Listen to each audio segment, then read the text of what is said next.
우리 주님 예수 그리스도는 평강의 왕이신 줄로 믿습니다. 이 이사야가 기록된 것은 예수님 오시기 전 주전 701년경이에요. 그리고 이사야 1장부터 39장까지가 이 첫 번째 부분이고, 그 이후에 이사야 40장에서 66장까지는 예수님 오시기 전 BC 681년경쯤까지 기록되었다고 학자들이 보고 있습니다. 그러니까 예수님 오시기 전에 약 700년 전에 기록된 말씀인데, 이 기록에 예수님이 이 세상에 오실 때 어떤 분으로 오시든가 하는 예언이 이사야 9장 6절에 나와 있습니다. 이는 한 아기가 우리에게 낳고 한 아들을 우리에게 주신 바 되었는데 그 어깨에는 정사를 메었고, 이 말은 예수님이 큰 사명을 가진 대지도자다라는 거예요. 그 이름은 기묘자라. 기묘자 무슨 말씀입니까? 하나님과의 관계에서 성부, 성자, 삼위일체 되신 하나님이세요. 그리고 그분이 선지하심, 그분이 속죄 사역, 그분이 이루실 우리 인류 구원을 위한 놀라운 사역, 이 모든 것들이 참 우리 인간의 지혜로, 인간의 생각으로 헤아리기가 어려운 기가 막힌 그런 기묘자다라는 것입니다. 그분이 속성과 사역을 압축하여 부르는 명칭입니다. 기묘자라, 모사라. 모사는 지혜자다 하는 뜻이에요. 그분의 뛰어난 지혜를 일컫는 말입니다. 너희 중에 누구든지 지혜가 부족하거든 꾸짖지 아니하시고 후히 주시는 하나님께 구하라. 그러면 주시리라. 야고보서 1장 5절 말씀하셨는데, 여기서 모사라 하는 말, 지혜를 주신 분, 이런 뜻도 있다는 것이에요. 그러니까 그 예수님 이 세상에 오실 때 바로 기묘자로, 모사로 오셨고, 그 예수님을 일컬어서 다시 말씀하십니다. 전능하신 하나님이라, 영존하신 아버지라. 예수님 보고 바로 전능하신 하나님이라고, 영존하신 아버지시라고, 그리고 마지막으로 평강의 왕이라. 예수님을 평강의 왕으로 묘사하셨고, 실제로 평강의 왕으로 이 세상에 오신 줄로 믿습니다. 우리가 살고 있는 2016년 이 현대를 한마디로 압축해서 표현해라 한다면 평강이 없는 세대다, 이렇게 말할 수 있겠어요.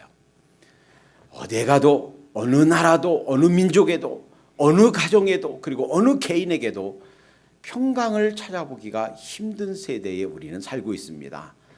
언제 땅이 갈라지고 지진이 날지, 언제 자연재해가 발생할지, 언제 경제 파동이 밀려올지, 언제 가정의 우환이 오게 될지 아무도 모르는 그러한 불확실성의 세대에 우리는 살고 있다.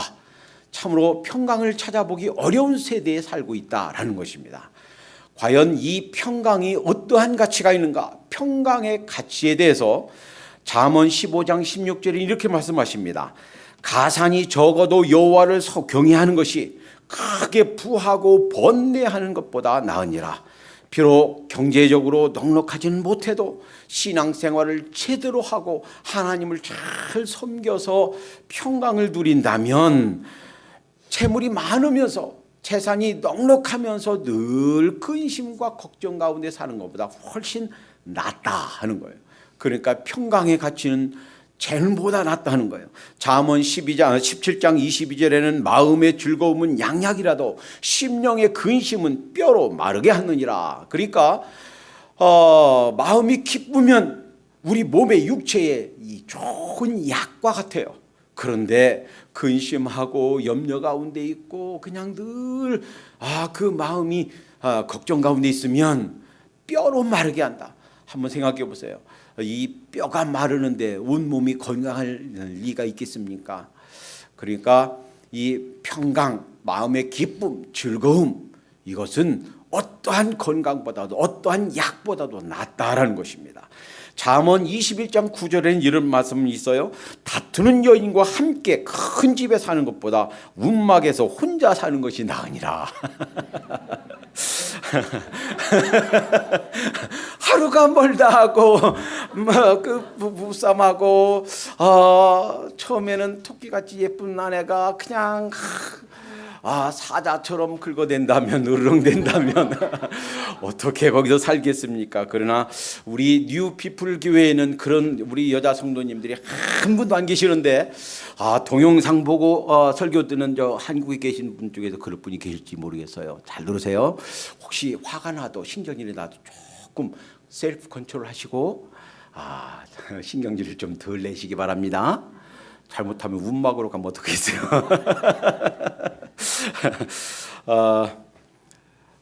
제가 뉴올리언즈에 있을 때 겨울 되면 거기가 미국 전체 네모진 정 가운데 맨 남쪽이에요. 그러니까 겨울에도 따뜻해요.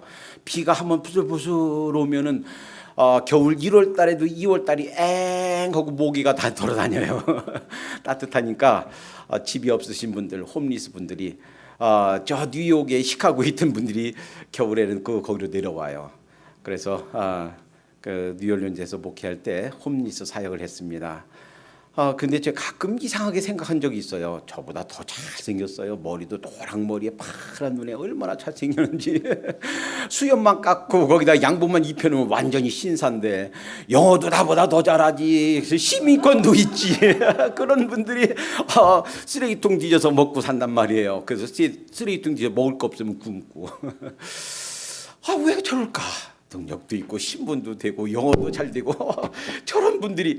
근데 나중에 알고 보니까 이혼 몇 번만 하면 100만 장자라도 거지가 된대요. 가진 재산 전부 다 그 아내에게 주고 자식에게 주고 월급 받는 거 전부 다 내 손에 들어오기 전에 다 나가버리니까 이 안 벌고 살자 이렇게 해서 홈리스로 산다 하는 얘기를 들었습니다. 그러니까 조금 참고 신경질 좀 덜 내고 그리고 가정에 평안이 있고 평화가 있다면 충분한 내가 참은 가치가 있는 줄로 믿습니다. 이 평안의 가치, 그러니까 돈보다도 어떤 재물보다도 큰 집보다도 훨씬 나은 것이 평강이다라는 거예요. 평강의 가치는 그 어떤 것보다도 낫더라 하는 거예요. 자, 그런데 우리 거의 많은 사람들이 오해하는 게 있어요. 두 가지가 있습니다. 평강에 있어서 큰 오해를 하고 있는데, 첫째는 이거예요.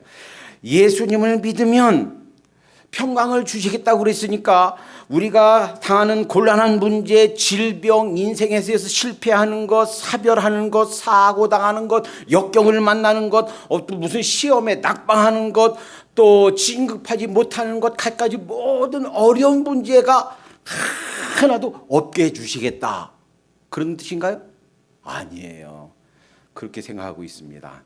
그러니까요, 만약에 예수님 믿으면 모든 어려움이 싹 사라지고 탄탄대로 그냥 만사형통 내가 원하는 것 다 이루어지고 내가 기도하는 것 다 성취돼서 그냥 탄탄대로 인생을 산다 라는 것을 기대하신 분이 계셨다면 죄송합니다.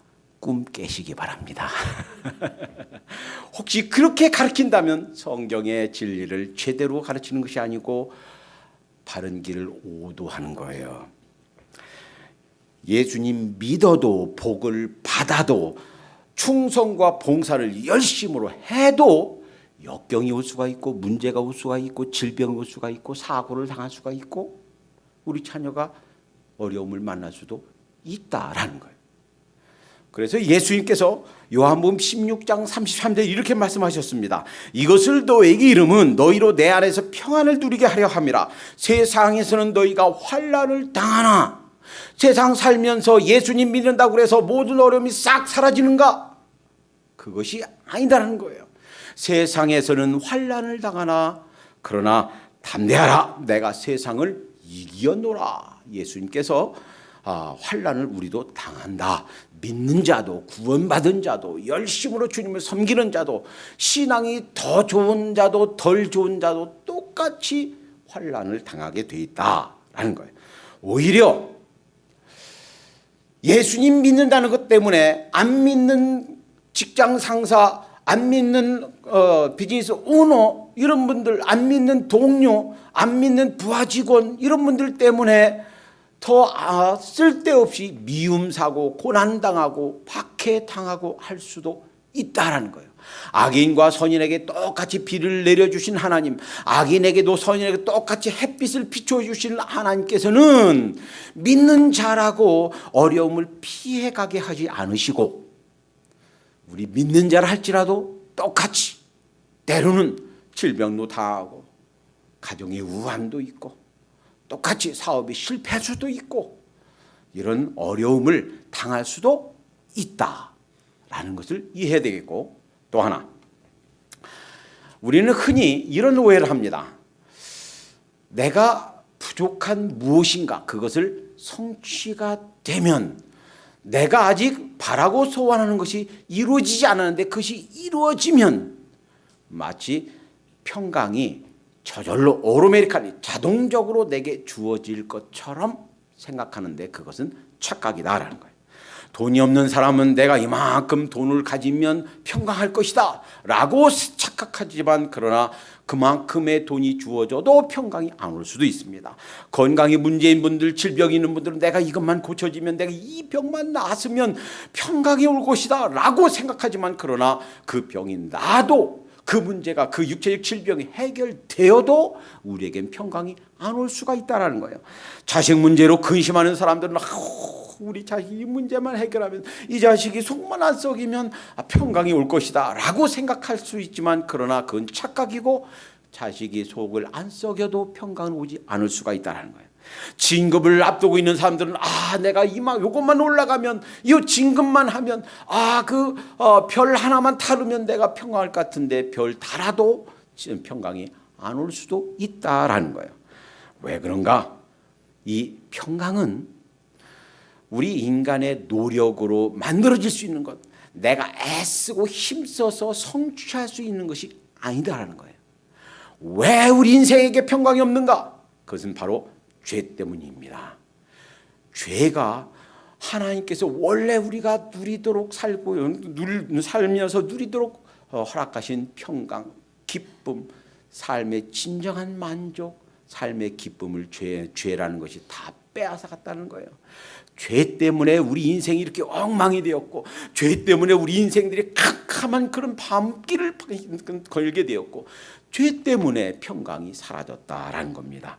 따라서 이 죄의 문제가 해결되지 않고서는 진정한 평강의 문제, 진정한 평안의 문제는 해결될 수가 없다라는 거예요. 오늘 본문은 그러면 어떻게, 하우 문제를 가르쳐 주십니다. 어떻게 우리가 평강을 누릴 수가 있는가? 어떻게 이 세상 살면서 평강을 누리는 그런 삶을 살 수가 있는가라는 것에 메시지가 집중되어 있고, 오늘 주신 말씀 속에 주께서 심지가 견고한 자를 평강하고 평강하도록 지키시리니 그랬어요. 그러니까 평강은 우리가 부족한 어떤 것을 채워줘서가 아니라, 그냥 애쓰고 힘써서 성취할 수 있는 어떤 것이 아니라, 하나님께서 주셔야 되는 것, 하나님께서 우리를 주장하시고 주셔야만 되는 것이 바로 평강이다라는 거예요. 그래서 예수님이 지상에 계실 때 요한복음 14장 27절에 이렇게 말씀하셨습니다. 평안을 너에게 끼치노니 곧 나의 평안을 너에게 주노라. 예수님께서 평강의 왕으로 세상에 오셨고, 그 평강 문제를 해결하려면 우리에게는 죄의 문제를 해결해야 되는데, 그 죄의 문제를 해결하시기 위해 오셨고, 그 예수님이 해결해 놓으신 죄의 문제를 받아들이고 그 예수님 영접하고 믿는 자들, 그들에게 예수님께서 평강을 주시는데, 내가 너에게 평강을 끼치노니 곧 나의 평강을 너에게 주노라. 내가 너에게 주는 것은 세상에 주는 것까지 아니하니라. 세상에 주는 것은 잠깐이에요. 순간이에요. 지나면 사라지는 거예요. 그러나 주님께서 주신 평강은 그와 같지 않다 하는 거예요. 때로는 우리에게 고난이 있어서 평강이 있습니다. 때로는 우리에게 질병이 있어도 질병이 있는 채로 평강을 누립니다. 때로는 실패를 했어도 실패 가운데서도 하나님의 평강을 누리며 사는 것입니다. 때로는 사별을 했어도, 그리하여 다시는 이 세상에서 만날 수가 없는 영영 이 땅에서 사별을 한다 할지라도 우리 영혼 깊은 곳에서는 흔들리지 않은 그런 평강을 주님께서 주신다라는 거예요. 자, 그러면 오늘 본문에 주께서 심지가 견고한 자를 평강하고 평강하도록 지키시니 그랬는데, 영어로 whose mind is steadfast. 심지가 견고한 자. 심지가 견고한 자가 누군가? 심지가 견고한 것이 무엇인가? 이 말씀을 묵상해 보면서 두 가지로 요약할 수가 있겠다 하는 것을 생각해 봤습니다. 첫 번째, 심지가 견고한 자는 어떠한 자인가? 로마서 8장 1절 2절에 보니까 이런 말씀이 있어요. 그러므로 이제 그리스도 예수 안에 있는 자에게는 결코 정죄함이 없나니, 예수님께서 나를 위해서 이루어 놓으신 십자가에 이루어진 그 십자가 대속의 사역을 믿고 받아들이는 자에게는 정죄함이 없다. 즉 죄인이지만 죄인이라고 여기지 않는다라는 거예요. 정죄함이 없나니 이는 그리스도 예수 안에 있는 생명의 성령의 법이 죄와 사망의 법에서 너를 해방하였음이라. 그러니까 심지가 견고하다, 심지가 견고한 자다라는 것은 마음을 열고 예수 그리스도를 구세주와 주님으로 모셔드린 자를 의미하는 줄로 믿습니다. 그 예수님을 모셔서 이제 더 이상 내 인생의 주인이 내가 아니고 내 인생의 주인의 자리에 주님을 모셔드리고 나는 그 주님을 섬기는 그러한 주님의 백성으로서 사는 그러한 자. 그러니까 우리 인생에게 평강이 없는 이유, 그것은 바로 죄와 사망의 법이 우리를 쇠사슬처럼 올가매기 때문이에요. 내가 아무리 애쓰고 힘써도 얻을 수 없는 그 평강, 그것은 왜인가? 바로 죄와 사망의 법이 나를 주장하기 때문인데, 그것은 무엇을 통해서만이? 예수 그리스도를 통해서만 해결할 수가 있다라는 거예요. 그 죄와 사망의 사슬, 그 법을 끊을 수 있는 것은 세상에 아무것도 없어요. 그러니까 평강은 돈 주고 살 수 있는 것이 아니고, 어디 가서 노력해도 얻을 수 있는 것도 아니고, 성취될 수 있는 것이 아니라, 누가? 우리 주님 예수 그리스도, 평강의 왕 되신 그분께서, 우주 만물을 창조하신 그분께서, 그분의 말씀으로 우주 만물을 붙들고 운행하시는 그분께서 우리에게 주셔야만 우리가 받을 수 있는 것이다 라는 거예요. 둘째 넘어가기 전에, 만약에 여러분 우리 성도님들은 다 이 문제가 해결된 줄로 믿습니다. 혹시 이 문제가 불분명하고 내가 예수님을 믿고 예수를 영접하고 구원받은 하나님의 자녀가 된 것이 불분명합니다라는 문제가 있으신 분들은 언제든지 교회 오후에 제가 시간을 비워놓겠습니다. 얼마만큼 시간이라도 좋습니다. 혹시 이 설교를 들으시고 이 문제가 해결되지 않았다고 생각하신 분은 언제든지 상담을 요청하시면 저나 우리 다른 목사님, 전도사님, 우리 집사님들께서 도와드리도록 하겠습니다. 이 문제가 우리 인생에 있어서 그 무엇보다도 가장 우선적으로 중요하고 긴박한 문제입니다. 왜냐하면 언제가 될지 모르는 내 인생의 마지막 순간이 다가온다면 그때는 벌써 이 구원의 찬스는 영영 잃어버릴 수 있기 때문입니다. 두 번째, 심지가 견고한 자다라는 것은 무슨 의미인가? 그것은 그 예수 그리스도, 생명의 주님, 평강의 왕이신 그분께 깊이 뿌리를 내리고 그분께서 주시는 힘과 능력, 그분께서 주시는 자양분을 계속 빨아들이는 그 힘을 공급받는 자가 바로 심지가 견고한 자다라고 할 수 있을 거예요. 시편 1편 1절부터 3절까지에서는 복이 있는 사람은 이런 사람이라고 묘사합니다. 복이 있는 사람은 악인의 길을 좇지 아니하며 죄인의 길에 서지 아니하며 오만한 자리에 자리 앉지 아니하고 오직 여호와의 율법을 즐거워하여 그 율법을 주야로 묵상하는 자로다. 저는 시냇가에 심은 나무가 시절을 쫓아 과실을 맺으며 잎사귀가 마르지 아니함 같으니 그 행사가 다 형통하리로다. 시냇가에 심기운 나무 보세요. 아무리 가물이 와도 그 시내가 마르지 않습니다. 그 풍부한 물과 함께 그 풍성한 자양분을 끊임없이 빨아들입니다. 그러니까 늘 청청 푸르청청 잎사귀가 있고 시절을 쫓아 꽃이 피고 과실을 맺습니다. 이렇듯이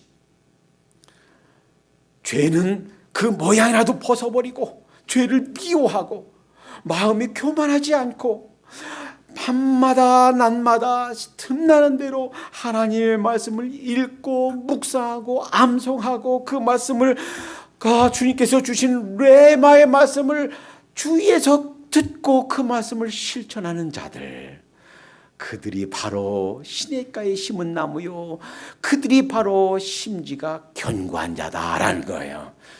그러니까 이번 주는 저 기도원에 가서 기도받고, 다음 주는 저 첨장에게 가서 첨을 바치고, 그 다음 주는 저 절에 가서 굴공드리고, 이게 아니라 하나님, 나는 왜 다른 사람은 돈도 잘 벌고 어려움도 없고 자식도 잘 되고 이렇게 잘 사는데 하나님 왜 저만 이 모양 이 꼴입니까?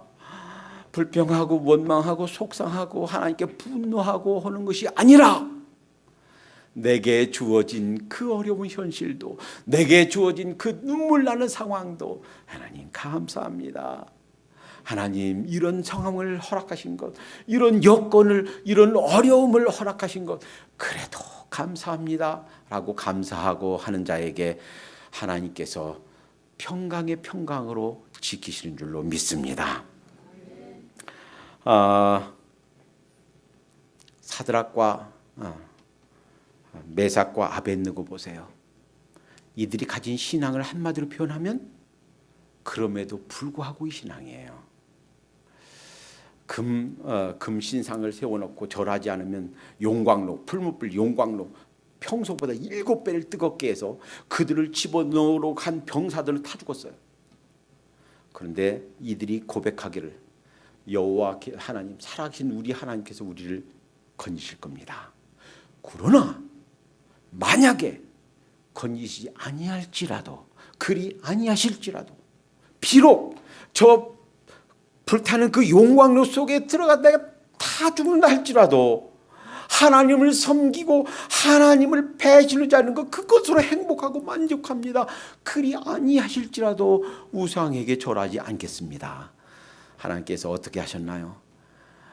그 주위에 있는 그들을 집어넣으려고 했던 병사들은 다 죽었는데 그들 3명이 있는데 거기에 4명이 왔다 갔다 하는 것이 보여요. 기가 막힙니다. 그래서 왕이 얘기합니다. 저들 끌어내려라. 끌어내렸는데 보니까 머리털 하나 거슬리지 않았어요. 옷에 그 탄 자국이 하나도 없어요. 완벽하게 그들의 머리털 하나까지, 그들의 옷자락 하나까지 주님께 지키신 줄로 믿습니다. 그리 아니하실지라도 바로 죽음 앞에서 조금 지나니까 다니엘이 어떻나요? 뻔히 알았어요. 왕의 조서에 인장을 찍어서 전국에 배포했고, 왕이 아닌 다른 신에게 기도하는 자 사자굴에 들어갈 것을 뻔히 알면서도 그럼에도 불구하고 예루살렘, 하나님이 계신 성전이 있는 예루살렘을 향해서 창문을 열어놓고, 아마 다른 사람 들을까 봐 몰래 조그맣게 기도해도 됐을 거예요. 그런데 하나님 큰 소리로 외쳐서 하나님께 기도했다라는 거예요. 할 수 없이 왕도 알았어요. 다리오 왕도 내 아끼는 이 다니엘이 모함을 당했구나. 너무 마음이 아파서 그 사자굴에 집어넣고 잠을 못 잤어요. 그리고 아침 일찍 가봅니다. 사자굴에 대고 말합니다. 다니엘아, 네 하나님이 너를 건지시기 충분하셨더냐. 왕에게 얘기합니다. 왕이시여 만수무강하시옵소서. 하나님께서 천사들 보내서 사자의 입을 봉하고 발톱을 봉해서 제가 안전합니다. 다니엘을 모함했던 사람들을 다니엘 대신 집어넣으니까 그들이 땅에 떨어지기도 전에 사자들이 그들을 움켰다 그랬어요. 여러분, 다니엘이 가졌던 신앙, 비록 그 신앙 때문에, 하나님 섬기는 것 때문에, 그 신앙 때문에 죽음 앞에, 사자 발톱 앞에 사자 이빨 앞에 찢겨 죽는다 할지라도 그럼에도 불구하고 흔들리지 않은 신앙, 이러한 신앙의 심지가 견고한 자인 줄로 믿습니다. 여러분, 까닭 없이 형들에게 인신뱀에 당해서 인생의 황금기 17살부터 30살까지 13년간, 우리말로 치면 그때가 대학 입시하고 대학 다니고 평생에 정말 황금 시기예요. 그 시기를 노예로 살았습니다. 허드렛 일 하면서 살았습니다. 그것도 부족해서 나중에는 옥살이 하면서 죄수로 살았습니다. 그런데요, 거기에서 불평했다는 얘기가 없어요. 거기에서 원망하고 복수의 칼을 갈았다는 흔적이 없습니다. 오히려 나중에 형들이 왔을 때, 형님들이 걱정돼서 벌벌 떨고 있을 때 얘기합니다. 형님들 걱정하지 마세요. 형님들을 살리려고 하나님께서 저를 미리 이곳에 보내셨습니다. 하나님의 일하심입니다. 그러니까 다시 말하면 나에게 주어진 이 각박한 그런 현실, 내게 주어진 이렇게 힘들고 어려운 이민생활, 내게 주어진 현실이 무엇이든, 내게 주어진 환경이 무엇이든 현실 속에 하나님의 손길을 인정하고 그곳에서 하나님을 바라보고 그 예수 그리스도께, 하나님께 우리 신앙의 뿌리를 깊이 내리고 그분께서 주시는 능력을 공급받아 사는 자, 하나님께서 평강의 평강으로 지키신 줄로 믿습니다. 하나님께서는 우리가 이 세상 살면서 늘 그 근심과 걱정 때문에, 때로는 돈 때문에, 때로는 자식 때문에, 때로는 직장 때문에, 때로는 이런저런 노후 문제 때문에 그냥 걱정하고 근심이 찌들어 사는 것을 원치 않으신단 말이에요. 비록 어떤 형편으로 살든, 어떤 모양으로 살든, 어떤 살든, 어떤 능력을 가지고 살든, 어디에 세계에 어디에 살든 상관없이 하늘나라 하나님께서 주시는 평강을 누리며 살게 하신 줄로 믿습니다. 오늘 조금 있다가 부를 찬송이 이전에 470장이고 새 찬송의 413장인데 내 평생에 가는 길이란 찬송이에요. 이 찬송은 지금으로부터 약 한 140여 년 전 시카고에 살던 스패포드 집사님이 지은 시입니다. 이 집사님은 28살에 이제 변호사가 되어서 시카고에 와서 변호사 개업을 하고 그리고 시카고 의과대학의 법의학과 교수로도 지냈고 장로교 신학교 그 이사로 그리고 섬기기도 했습니다. 그리고 당시 무디 목사님 교회의 재정 집사님이었어요. 그런데 1871년에 시카고에 대화재가 있었습니다. 이 시카고의 대화재 때 그 많은 집과 그 건물들이 불타서요. 이때 이분의 사무실과 제 집 다 타버렸습니다. 평생 모은 재산과 그 소중한 것들이 불타서 다 없어져 버렸어요. 1871년 일입니다. 뿐만 아닙니다.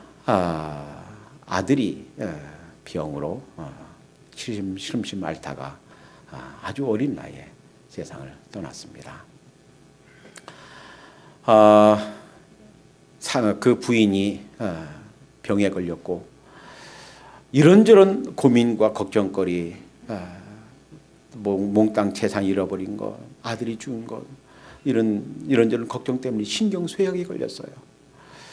이제 정상적으로 생활할 수가 없습니다. 밤에 잠을 잘 수가 없고요. 낮에 정상적으로 일을 볼 수가 없고요. 의사 진단이 당신 모든 것을 다 스탑하고 가서 요양하시오 라는 진단을 받고 영국으로 건너가기 위해서 배를 예약하고 네 딸과 그 아내와 함께 배를 타고 영국으로 건너가기 직전 바로 전날 당시에 무디 목사님 교회 건축 문제와 여러 가지 뒤처리 문제들을 해결하기 위해서 그 부인과 네 딸 먼저 출발하게 하고 본인은 다음 날 출발하기로 돼 있었습니다. 그런데 갑자기 전보가 왔어요. 네 딸과 그 아내가 탄 배가 가다가 그 철갑선과 정면 충돌해서 빠른 시간 내에 그냥 224명과 함께 배가 가라앉아 버렸습니다. 그리고 급히 전보가 왔는데 내 딸들이 그 배와 함께 수장되었고 부인만 겨우 살아남았다 하는 전보를 받습니다.